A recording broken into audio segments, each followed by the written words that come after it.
Hello, and thanks for joining us for this edition of Northwest Newsweek. I'm Mitchell Ringos. Nipissing OPP have announced that a second and third person have now died as a result of two highway collisions that occurred during a snowstorm in that part of the region last week. The first fatal crash occurred on the afternoon of November 28th on Highway 17 just east of Nipissing. A tractor trailer and a cube van collided head-on. OPP originally confirmed that a 61-year-old woman in the van died at the scene. A second occupant of the van, a 48-year-old man, died in hospital a few days later. The other serious crash happened later that evening as two transports collided on Highway 11 just north of Nipissing. OPP announced Tuesday that one of the occupants, a 29-year-old man, recently died in hospital after suffering serious injuries. Police continue to investigate both collisions. We had on November 29th, two collisions on the same day that one collision resulted in two fatalities and another collision resulted in one fatality. So it just goes to show that the conditions can change in a flash, and we're thinking about the families that are impacted, and we're keeping them in our thoughts and our prayers. Poor highway conditions in the region are a cause for concern for residents as well as officials. OPP in Nipissing and Greenstone areas have responded to dozens of collisions since November 28th, including the two fatal accidents. Nipissing OPP officers are urging drivers to plan ahead and drive carefully. Lee Noonan has more. After the deaths of 3 people stemming from 2 collisions on the same day, Nipissing OPP are offering up winter driving tips and asking motorists to use caution on the roads this winter. While you're traveling throughout the region this winter, just keep it in mind that the road conditions can change almost instantly. So just keeping a safe distance between you and who you're traveling around on the highway, keeping your lights on if the visibility conditions decide to change all of a sudden. Foster also asks drivers to clear off their windshields, make sure their wipers are working with fluid topped up, have winter tires properly installed, and to stay alert when driving and adjust their speed and spacing to changing conditions. He also recommends consulting Ontario 511 before leaving and being prepared for possible road closures. Just before you leave your wherever you're going, making sure you have a full tank of gas so you can keep warm. Another tip would be to have an emergency kit, so to speak, in your vehicle, a warm blanket, some snacks, some water. With the highway cutting right through municipalities like Nipissing, Mayor Suzanne Kuko says the frequent highway closures have a ripple effect on the community. It's hard for anyone to get around. It's hard for obviously the restaurants and any of the businesses that are looking for expecting deliveries, medicine, things like that. It's really difficult, obviously, and as well, you know, the other day we the school buses couldn't get to the kids, so the school had to be canceled. When you got three guys in the back waiting to work, and no parts come in, and I don't blame the transport. I just blame Mother Nature. We're losing business because of that. More often than not, when we try and get down to Thunder Bay, there's road closures. There's always big transports out on the side. Many of us have medical appointments. So it gets very complicated to get there. We've been stranded a few times. It does affect you when that's happening, but it's really, it's more the concern for the people who have been involved in the accident and the others that are really trapped out there and waiting. Despite all the stress, staff at Ducky's Diner on Highway 1117 say they've seen a strong community spirit when people have had to hole up in the restaurant to wait out a closure. Everyone's drinking coffee, trying to stay awake. Everyone's communicating with each other, asking where they're going, where they're coming from, what they've experienced so far. Everyone has their own little stories of what they've seen and experienced on the highways. Lee Noonan, TBT News. One of the First Nations located near the Ring of Fire has signed an agreement with a major company hoping to build a mine there. On Tuesday, Ring of Fire Metals and Webequie First Nation signed a memorandum of understanding in the remote community, which outlines a framework for collaboration on a proposed development. The MOU details how the two parties will work together to progress ongoing exploration activity in the region, as well as negotiations on a partnership agreement for the proposed Eagle's Nest copper and palladium mine. Webequie Chief Cornelius Wabas says they've experienced their sovereignty to bring economic opportunities for their young people, Officials with the company, formerly known as Noron, say they've worked with Webequie for many years, and this MOU signifies a formal transition to a new phase of collaboration on the future of the Ring of Fire. The emergency department at the Wilson Memorial General Hospital in Marathon was shut down for about 10 hours last Sunday due to the unexpected absence of one nurse. Fortunately, there were no severe emergent cases over that period, but hospital officials are concerned that ongoing staffing challenges could still impact patient care. Every day we are really honestly on a knife edge with regards to one sick call may put us over the edge, and in particular on weekends when we have less staff available. The ER closure was in place between 9 a.m. and 7 p.m. on the 4th, although they were prepared to redirect patients to the nearest ERs located 1 hour away. Hospital CEO Adam Brown says the few emergency patients that came in had relatively minor issues and were able to wait for the ER to reopen. Brown is relieved there were no serious impacts and grateful for the patience and understanding of the community, but he says he's taking responsibility for keeping the ER open. This long-term sustainability issue. So this is presented as a short-term crisis, but the reality is this is a long-term crisis, and there's no simple short-term solution. That it's just not. You can't create registered nurses overnight. That it takes 4 years of schooling at least. Brown says the hospital is working with all its partners to find solutions to the issue, but in the meantime, staffing at the Marathon Hospital remains precautious. He says it's too early to tell whether the court striking down of Bill 124 will improve matters, but feels the wage gap legislation is not helpful in retaining or recruiting staff. Riverside Healthcare in Fort Frances recently announced the conclusion of their investigation into a privacy breach. According to the release, the Information and Privacy Commissioner has been informed, and any patients whose personal health information was inappropriately accessed are being notified. In a statement from CEO Henry Gauthier, Riverside revealed that a staff member inappropriately accessed patient electronic medical records, but asserts that the information was not disclosed or otherwise used by the staff member, and that immediate steps were taken to prevent further inappropriate access, saying, quote, Riverside Healthcare takes its obligations and responsibilities as a health information custodian very seriously, including its responsibility to prevent any inappropriate access, use, and/or disclosure of personal health information. Gull Bay First Nation Chief Wilfred King has announced that legal action is being taken against the federal government for allegedly failing to provide equitable funding for First Nation police services. King hosted a news conference in Ottawa this week, joined by lawyer Chantel Bryson. That legal action is being brought against Public Safety Canada for its First Nation and Inuit policing and facilities programs. King says the department has failed to provide the federal funding required to ensure equitable and adequate police services in Ontario First Nation communities. King says as of now, Gull Bay only has 3 officers on duty, with one currently on extended sick leave. That creates scenarios where there are no police on duty whatsoever, and they have to rely on the Armstrong OPP located 45 minutes away. King hopes their court case will grab the attention of the government, which provides the funding. If you try to negotiate the agreement in good faith, they often will tell you, well, if you don't sign the agreement at the end of this fiscal year, you will not get funding for the next year. And therefore, it puts your whole community at risk. So it's an unfair advantage when the federal and provincial government holds the purse strings, and yet we're bound by that agreement. The answer is equitable police service in the community with a full officer complement comparable to other communities in similar situations.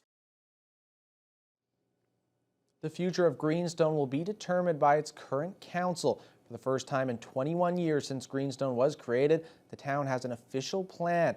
The document needed to inform land and development. That process will be led by newly acclaimed Mayor James McPherson, who was sworn in on Monday. We finally got our official plan approved after 20 years. So now we can do our zoning bylaw. Now we can have parking bylaws. And we can start putting the process in place that every other city and community takes for granted. We don't have that. And then we have to start with where do we want to go, which means our new strategic plan. And from the strategic plan, we can work forward. The official plan was approved by the province in November and will guide town planning for up to 25 years. Meanwhile, McPherson says Greenstone's landfills are getting full and that work is ongoing to develop a new waste management process and that a number of other infrastructure announcements are coming down to the pipes. But his number one priority over the next 4 years will be to conduct a service review. We have 78 different services across really 5 municipalities, 2 wards. Things are still unique to the original communities, and we need to become Greenstone and everything equitable in Greenstone, not the same, but equitable. And so we have to go through that review to see where we are. McPherson says that while it may not be possible to have equal service across all 3,000 square kilometers of the municipality, that equitable services should be available in each of the communities that make up Greenstone. After the break, a local sportsman group is speaking out against federal gun legislation.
The Trudeau Liberals' amendments to Bill C-21 have gun users across Canada and here in the Northwest up in arms. They claim it unfairly targets law-abiding sports shooters, hunters, and farmers.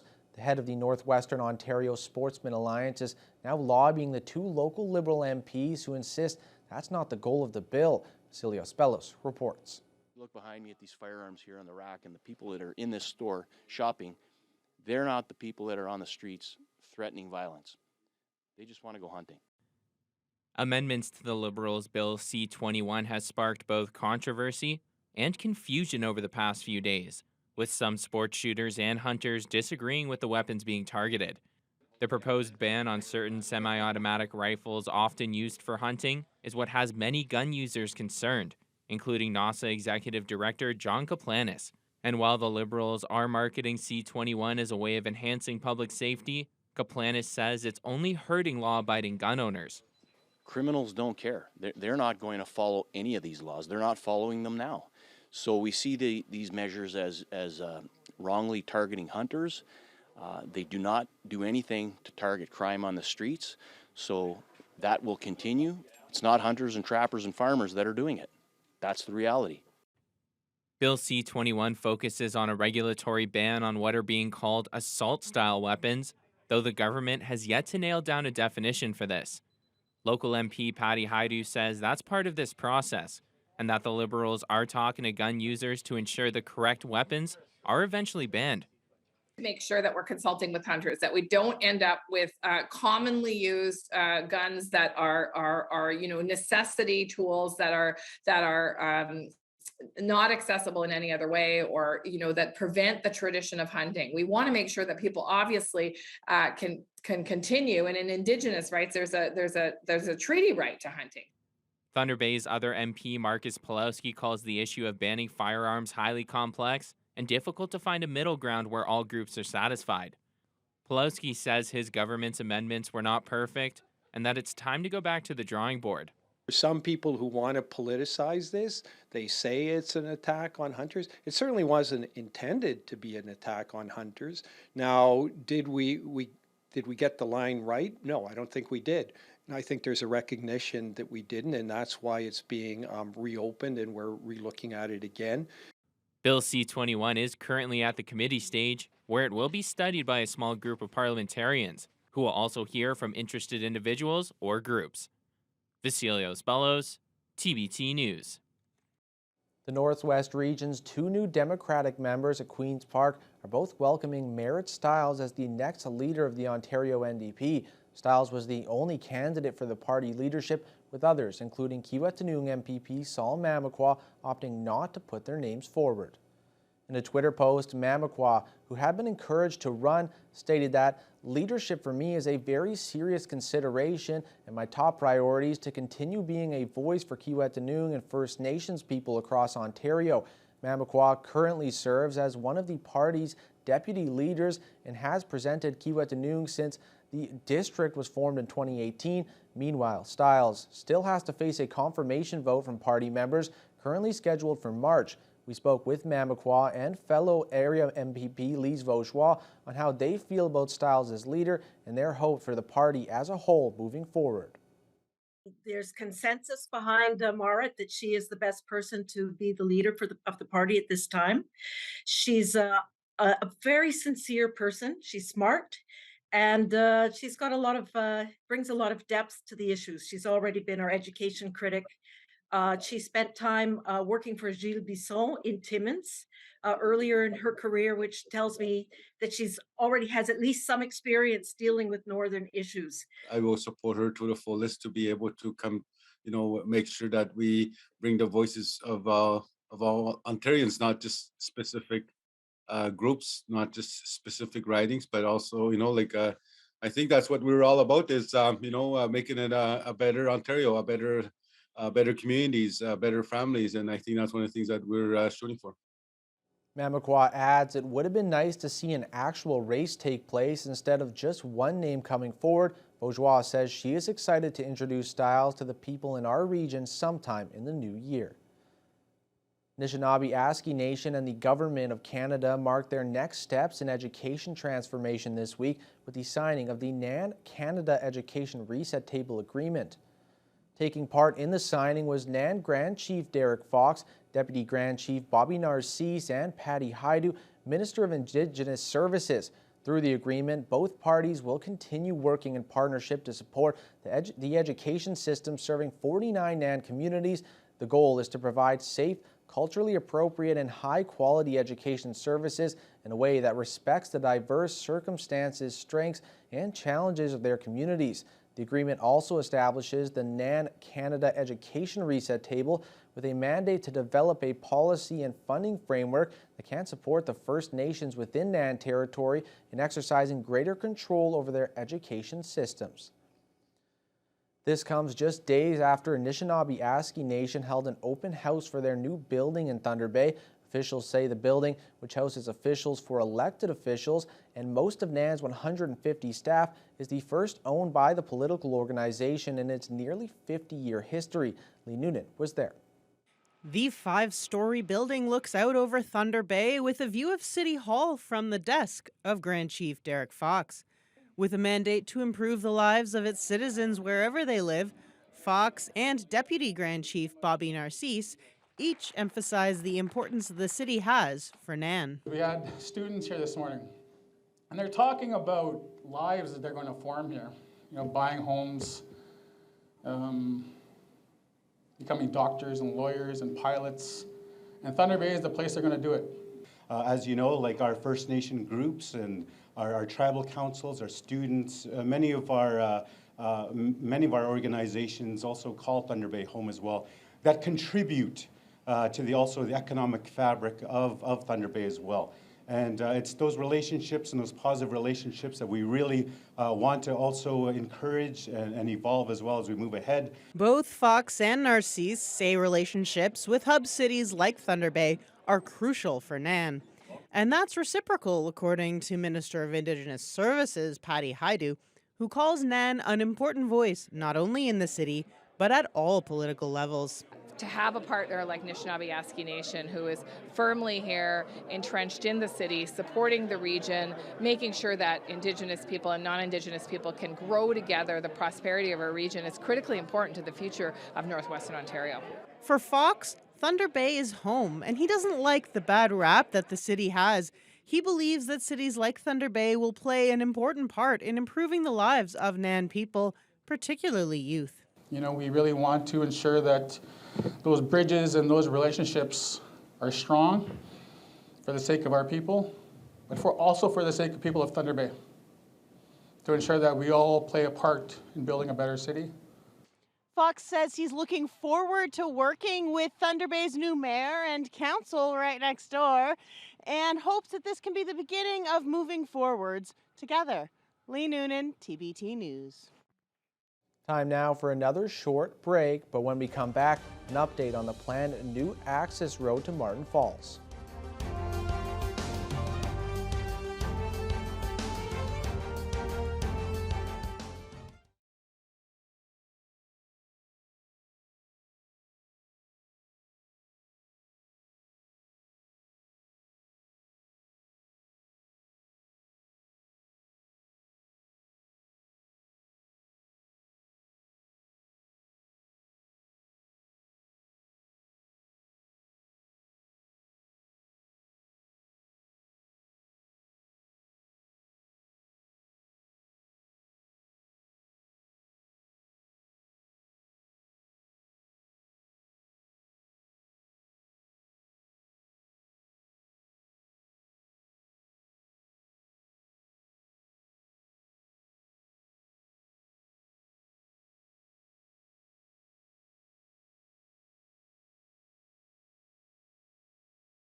Welcome back.